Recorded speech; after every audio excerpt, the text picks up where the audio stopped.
முட்டை பொரியல் செய்யும் முறை. 5 முட்டை எடுத்துக்கொள்ளவும்.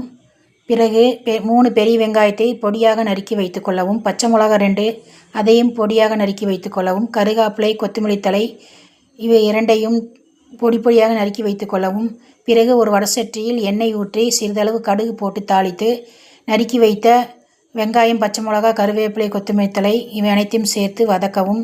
வதக்கிய பிறகு தேவைக்கேற்ப உப்பு போட்டு முட்டையை உடைத்து ஊற்றவும். ஊற்றிய பிறகு நன்றாக கிளறிவிடவும். நன்றாக கிளறிய பிறகு சிறிதளவு குருமிளகுத்தூள், சிறிதளவு மஞ்சத்தூள், அரை ஸ்பூன் மிளகாத்தூள், மல்லித்தூள் 1 ஸ்பூன் இவை அனைத்தையும் சேர்த்து நன்றாக கிளறிவிடவும்.